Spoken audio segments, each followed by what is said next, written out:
Salam sejahtera, salam. Shalom. Kita tetap beribadah di tahanan Polda Su setiap minggu siang. Tadi saya sudah memulai pembicaraan bahwa berikanlah hati dan pikiranmu, jiwa dan batinmu dikala saudara beribadah di tempat ini. Dan saya tambahkan satu lagi yang saudara lupa. Kesempatan yang berharga di tahanan polisi semacam ini luar biasa. Dan tidak akan pernah terulang jika saudara tidak ditangkap polisi lagi. Ya, jadi saya tidak mengatakan biarlah saudara ditangkap polisi setelah saudara keluar dari sini agar ada ibadah semacam ini. Tetapi yang mau saya tekankan adalah ibadah pada saat saudara di tahanan polisi, di lapas adalah suatu ibadah yang luar biasa. Dan tidak pernah saudara dapatkan suasana itu di gereja manapun di dunia ini. Karena apa? Bisa saudara jawab? Satu pertanyaan, satu jawaban yang paling tepat. Kenapa? Saya kasih kesempatan, ayo. Di mana logikamu menjawab itu? Bahwa ibadah ini adalah ibadah yang paling luar biasa. Saudara masuk di gereja seluruh dunia tidak akan pernah mendapatkan suasana semacam ini. Apa jawabanmu? Ini baru Roh membicarakan ini kepada saya. Coba, ayo yang cepat. Kira-kira apa jawabanmu? Kenapa sampai Roh mengatakan ini kepadamu? Ini adalah ibadah yang luar biasa, tidak akan pernah saudara dapatkan. Anda cari di seluruh dunia, di gereja manapun, di kelenteng dimanapun, apapun namanya itu. Kenapa dikatakan demikian? Satu jawaban paling tepat. Apa? Karena firman Tuhan. Betul. Karena apa? Sampai saya katakan tidak saudara dapatkan ibadah semacam ini di tempat lain, apalagi di gereja-gereja apapun. Alasannya apa? Gak dapat ya. Karena saudara terbelenggu. Di sini saudara dibelenggu. Di sini saudara tidak merdeka tersampaikan firman Tuhan. Kalau saudara nanti di gereja, saudara orang yang merdeka, tidak ada tahanan, tidak ada urusan undang-undang. Saudara orang bebas secara duniawi. Namun saudara di sini tidak bebas secara duniawi, namun saudara bisa dibebaskan secara rohani. Itu sangat berbeda, kawan. Ya, saya ulangi sekali lagi sebelum kita bernyanyi. Saat ini saudara terbelenggu dengan hukum duniawi, namun saudara bisa bebas dalam hukum rohani. Itu perbedaannya. Makanya kalau saudara lepas dari persoalan hukum nantinya, di tempat manapun saudara beribadah, tidak saudara dapatkan hikmat seperti beribadah di sini. Jadi pergunakan waktu itu. Dan yang kedua, ibadah yang paling hikmat menurut saya pada saat saya di penjara atau tahanan polisi. Yang kedua, pada saat saya mau mati, katakan saya sakit. Di sini saya kira orang sangat kusuk, sangat sungguh-sungguh berdoa. Dia tahu mau mati. Ya, tetapi kalau orang yang keras kepala itu beda hal. Keras kepala tidak mau mengaku Tuhan, tidak mau berserah kepada Tuhan, tetap dia berkeras kepala, itu lain hal. Tetapi kalau orang yang betul-betul beribadah pada saat-saat saudara di ujung tanduk ibarat telur yang pasti mau jatuh. Disinilah ibadah-ibadah yang paling saya kira berharga di mata Tuhan. Tetapi jika saudara tidak merespon, tidak ada gunanya, kawan. Makanya saya bilang Tuhan tidak memaksakan keselamatan. Tuhan tidak memaksakan firman-Nya dikasih kepadamu, tidak. Saudara bisa menolak. Minggu lalu saya bilang apa? Kalau saudara ditangkap bisa oleh karena kehendak Tuhan itu sendiri. Yang kedua, saudara sangat berkehendak. Mengotot Tuhan tangkap saya, mengotot Tuhan ubah saya, mengotot Tuhan jadikan saya manusia seutuhnya. Ada dua hal. Sekali lagi saya ulangi sebelum kita bernyanyi, Tuhan sendiri menangkapmu di luar kesadaranmu. Dan yang kedua adalah saudara sadar, Tuhan, aku mau seperti Engkau. I want to be like Jesus. I want to be like Jesus. Karena semua manusia menurut Tuhan itu sendiri harus mengotot sama seperti Dia. Jangan pernah lupa. Saya tidak tahu pernah nggak dengar khotbah di gerejamu seperti itu. Ya, maka itu terkadang saya minta gereja jangan terlalu monoton lah khotbahnya, itu udah disusun 1 tahun. Ya, dia tidak tahu kebutuhan jemaatnya. Kalau bisa gereja jangan sudah disusun khotbahnya 1 tahun. Padahal dia tidak tahu jemaatnya kekurangan pada saat dia khotbah. Ini kelemahan gereja. Jadi ini adalah gereja juga kawan, di mana kita beribadah tidak disusun 1 tahun ini. Khotbah saya tidak disusun 1 tahun ini. Tidak. Apa yang datang itu yang saya sampaikan. Jadi inilah yang paling dominan kepada orang-orang yang terbuka hatinya, di mana Tuhan itu langsung berbicara kepadamu kawan. Percayalah. Kenapa banyak air mata turun di penjara? Kenapa banyak air mata turun di tahanan polisi? Karena Tuhan melawatnya. Ada banyak orang ke gereja rutin, Tuhan tidak melawatnya. Karena Tuhan tahu motivasi orang ke gereja. Saya terus terang aja. Banyak orang tidak termotivasi ke gereja untuk memuliakan Tuhan, mau dengar suaranya. Kebanyakan saya lihat hanya rutinitas, agar dia tidak dikatakan tidak masuk gereja pada saat itu.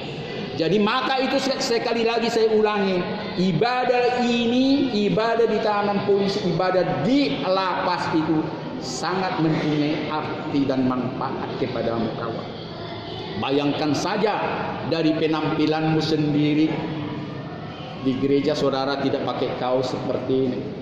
Di gereja saudara tidak pakai celana pendek seperti ini. Terkadang ada juga buka baju dia, kaosnya cuma 2 potong basah. Katakan 1. Silakan saya bilang. Bisa Pak Pendeta nggak pakai? Silakan. Saya menangis waktu dia permisi. Silakan. Di sini tidak pakai kalung, tidak pakai ini, tidak pakai ini. Dan saudara juga ada emas di rumah saudara tidak pakai ini.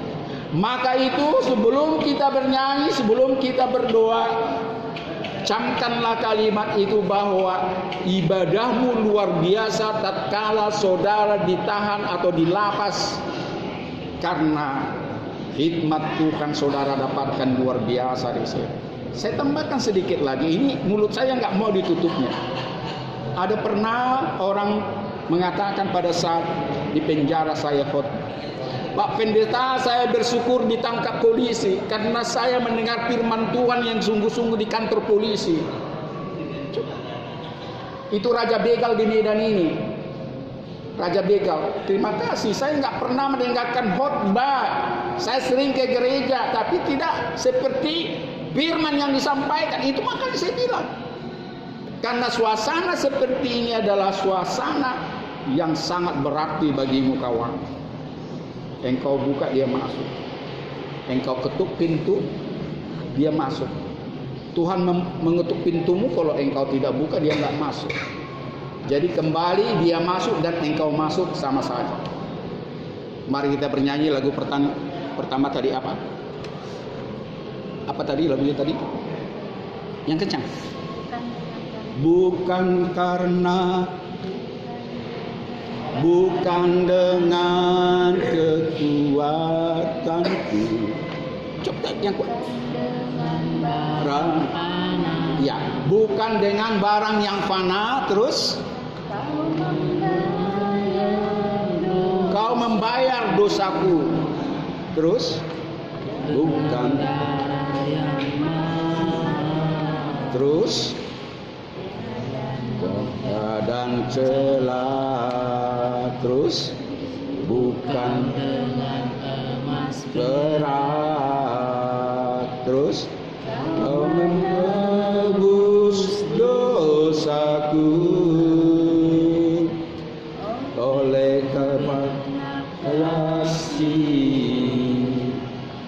dan pengorbananmu, kau telah mati dan tinggalkan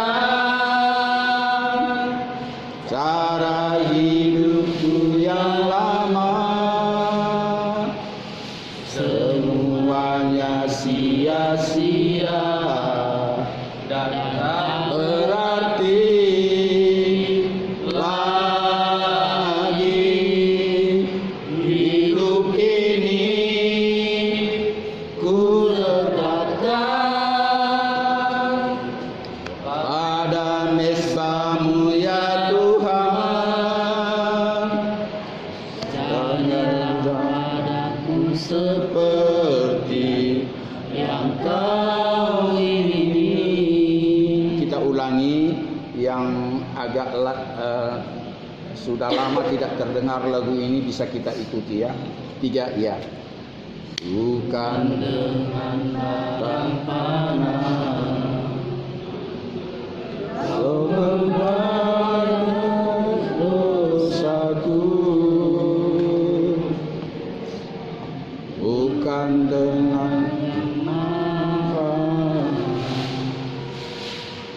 pada noda dan celah,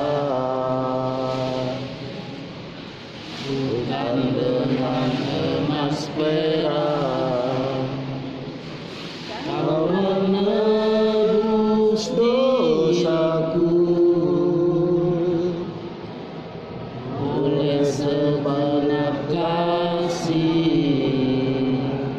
dan pengorbananmu, kau telah mati dan tinggalkan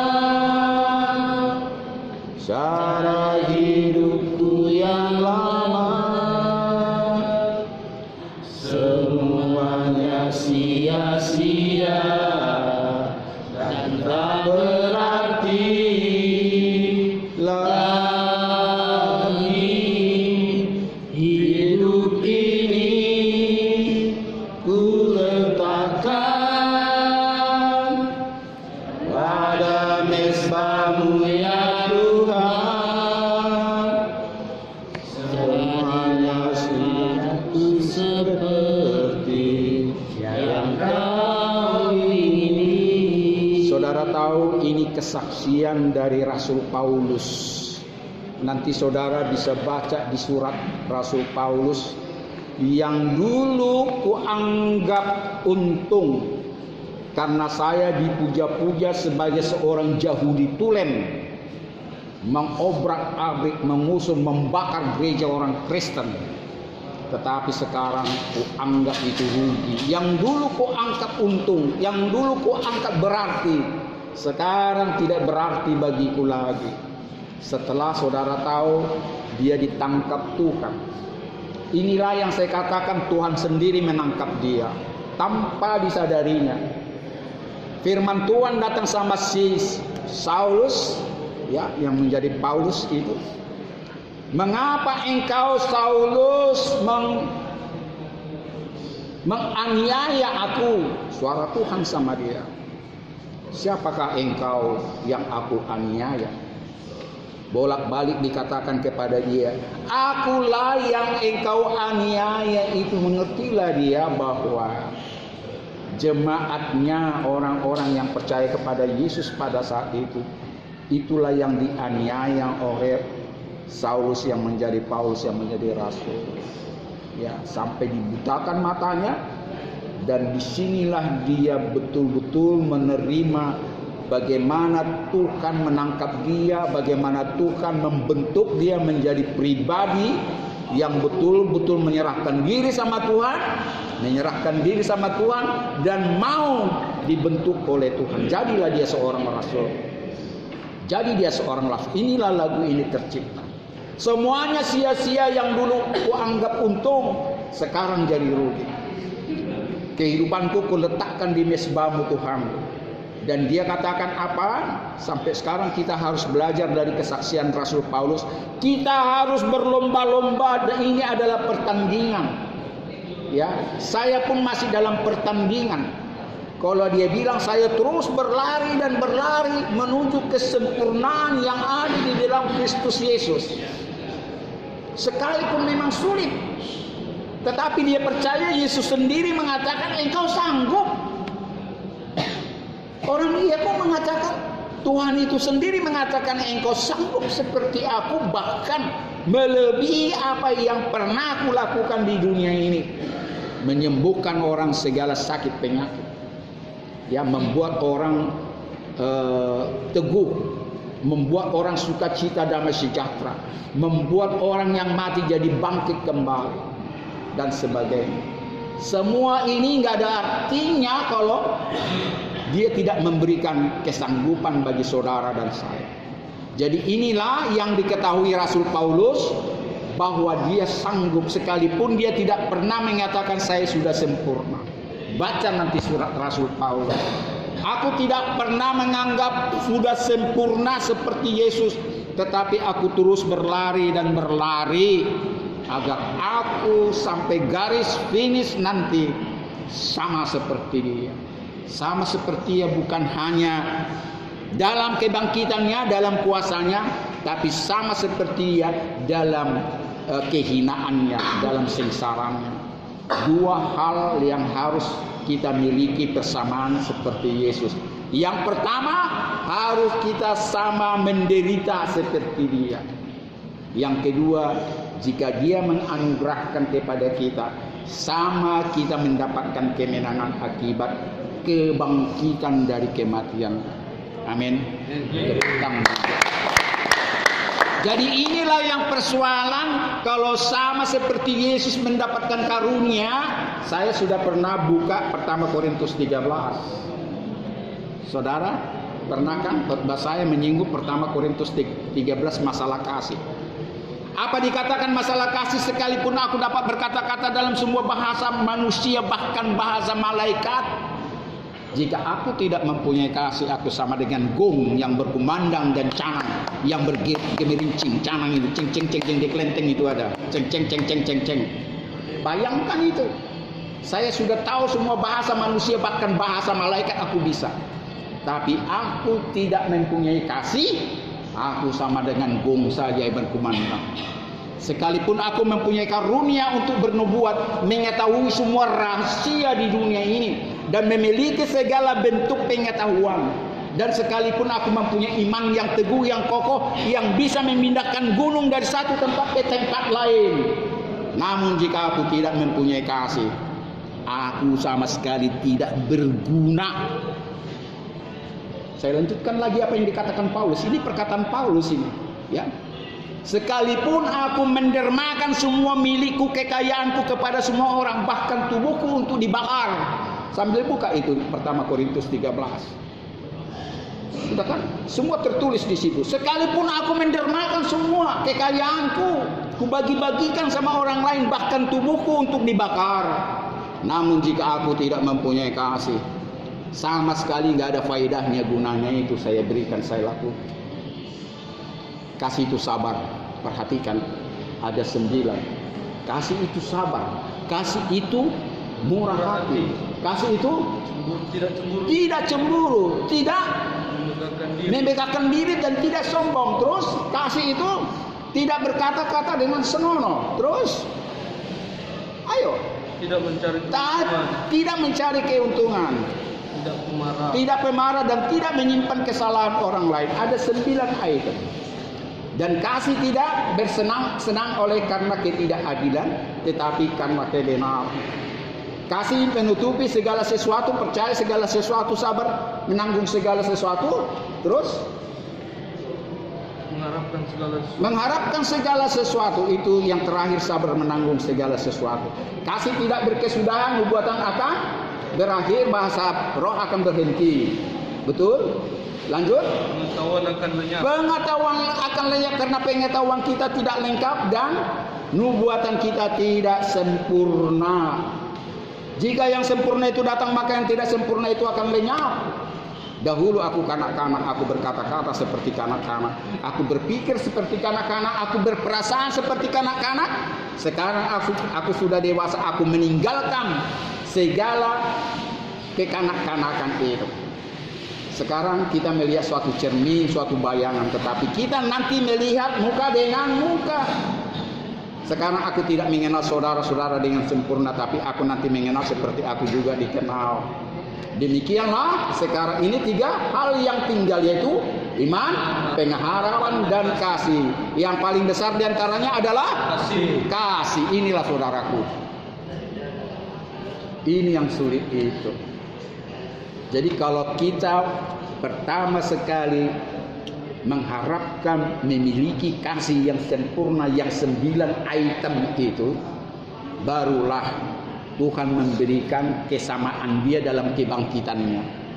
Diberikanlah kepadamu itu kawan, ya, diberikan itu. Semuanya engkau lakukan kebolehanmu dari pertama tadi sampai sebelum dijabarkan item kasih itu, semuanya tidak ada artinya. Yang paling berarti adalah saudara memiliki kasih. Dan inilah yang kita ngotot Tuhan, mampukanlah saya memiliki kasih yang sempurna itu, yang sama seperti engkau miliki itu. Ini yang berat menjadi seorang Kristen, bukan menjadi beragama Kristen.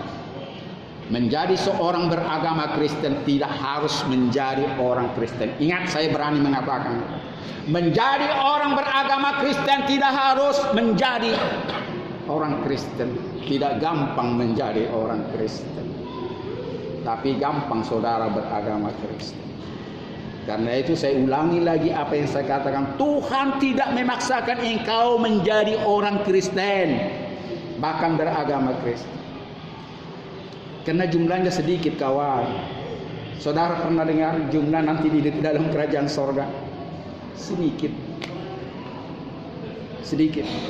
Pernah saudara mendengar bagaimana roh orang mati berbicara kepada firman Tuhan, kepada Tuhan? Berapa lama lagi Tuhan kami melihat orang-orang yang dulu memotong kepala kami, yang menyiksa kami, yang membuat kami mati. Kami mau melihat pembalasan kepada mereka. Itu roh orang mati dalam kubur mengatakan kepada Tuhan. Saudara tahu jawabannya? Belum waktunya. Karena belum cukup jumlahnya orang yang mati di dalam Tuhan. Bayangkan.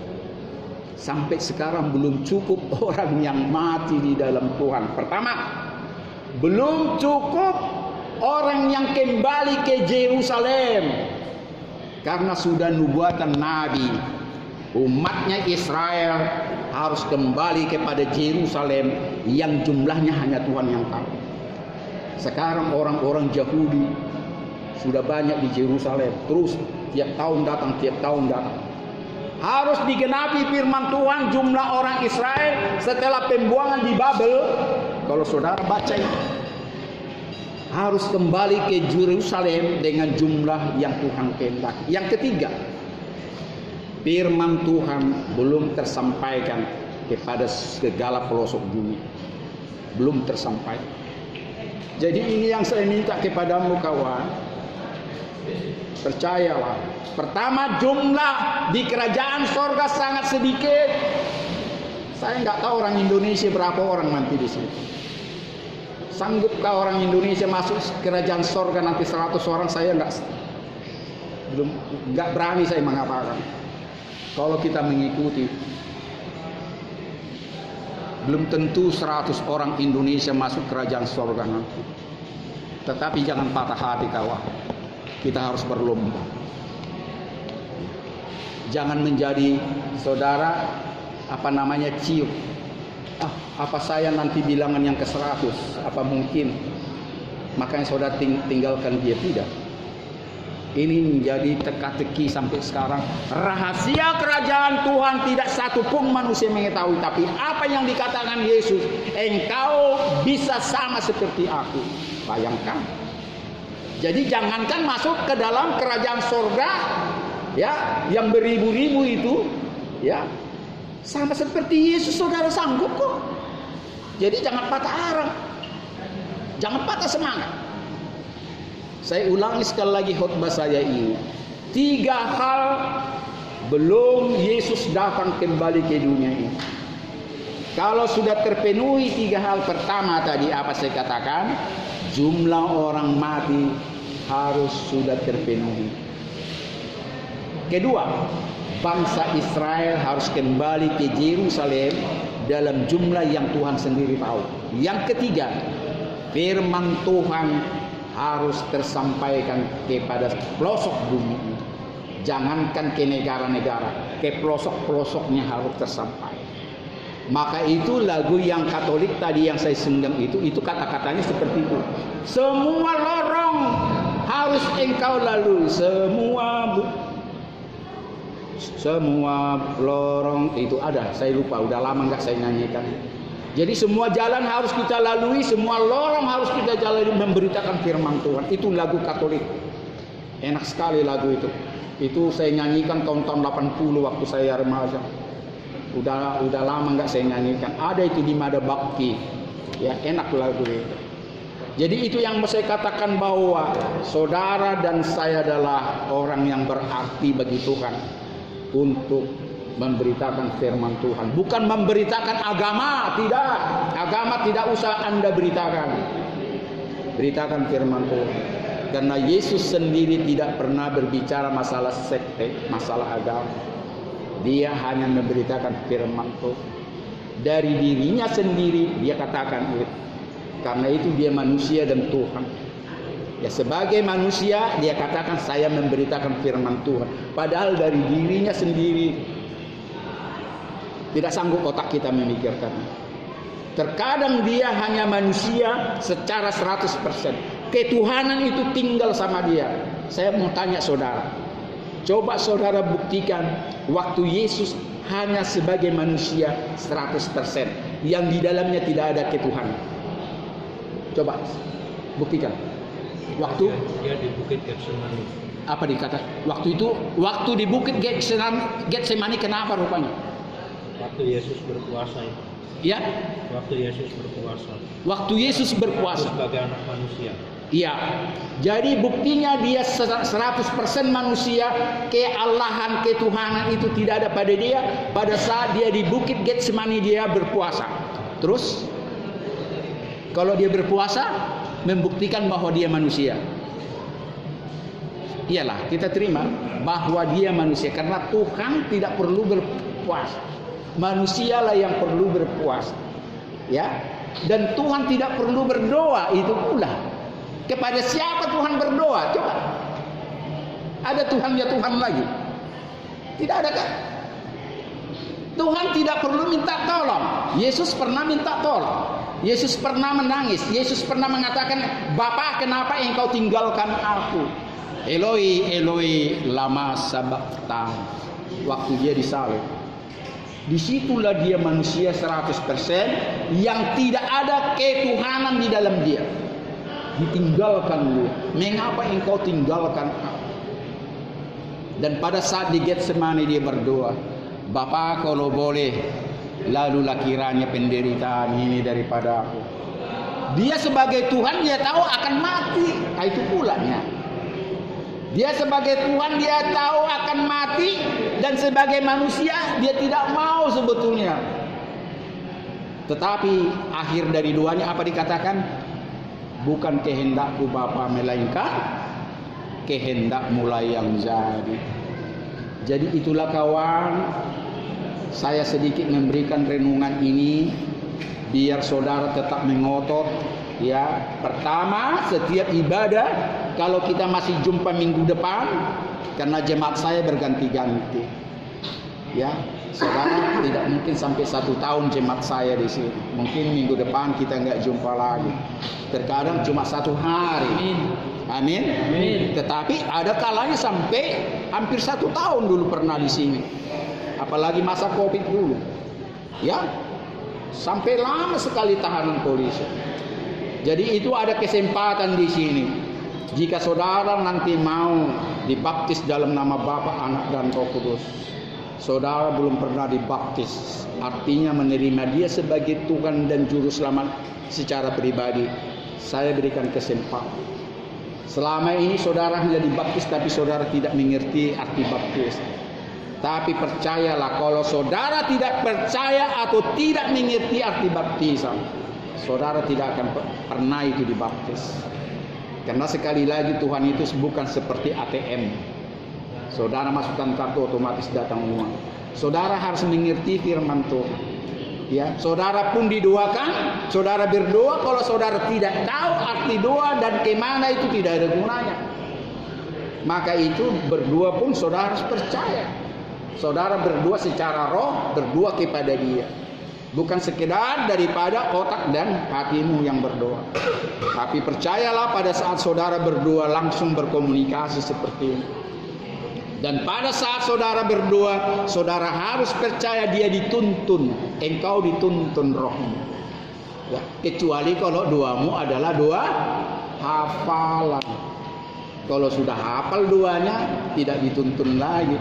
Masukkan ke kantongmu lagi doamu itu. Sudah mau berdoa, ambil lagi, baca lagi. Itu bukan doa, kawan. Itu mantra. Tidak pernah Tuhan mau doa yang dibaca-baca. Karena Tuhan kita hidup. Kalau Dia hidup, ya ini sering sekali saya katakan. Karena manusia berdoa tidak lepas dari berdoa, harus mengerti apa itu doa. Kalau manusia bebas berbicara semacam ini, kenapa manusia tidak bebas berbicara sama Dia? Ini saja logika. Dia maha mendengar, Dia maha melihat, Dia maha mengetahui. Sama seperti kita berbicara semacam ini. Amin. Amin. Kita berdoa. Bapa, sejauh ini Tuhan, kami belum berdoa kepadamu. Namun hamba percaya semuanya ini oleh api daripada firman-Mu menyala-nyala di tempat ini. Biarlah apa yang sudah tersampaikan dari kami menyanyi Tuhan, dari apa yang sudah hamba sampaikan firman-Mu, Tuhan kuduskan ibadah kami ini. Sudah terlalu jauh kami Tuhan merenungkan daripada perkataan-perkataan-Mu. Kami tahu dan kami percaya semuanya dikembalikan karena kekudusan. Tanpa kekudusan yang daripadamu, ibadah kami akan sia-sia. Saat ini Tuhan kami masuk lebih dalam lagi untuk masuk dalam hadirat-Mu. Kuduskan hati kami dan pikiran kami. Kuduskan semua tempat ini tanpa terkecuali. Setiap telinga yang mendengar, biarlah Tuhan terberkati. Menjadi kemuliaan bagi hormat bagi nama-Mu saja. Tuhan, kami doa kepada keluarga kami yang jauh daripada kami. Entah itu istri kami, suami kami, anak-anak kami, saudara kami, orang tua kami. Tuhan berkati mereka seperti Engkau memberkati kami saat ini. Berkati Kapolda sampai jajaran terendah. Biar Tuhan Engkau memberikan hikmat dalam menjalankan tugas kepolisian, agar terjadi kasih dan keadilan di khususnya Sumatera Utara ini. Pimpin ibadah ini setiap hari Kamis dan Minggu. Biarlah ibadah kami Tuhan sempurnakan senantiasa. Dan persiapkan hati dan pikiran kami, roh kami setiap kami beribadah Tuhan, agar ibadah kami tidak sia-sia. Terima kasih Tuhan. Kami lanjut ibadah kami bersama dengan roh-Mu. Mampukanlah kami Tuhan menikmati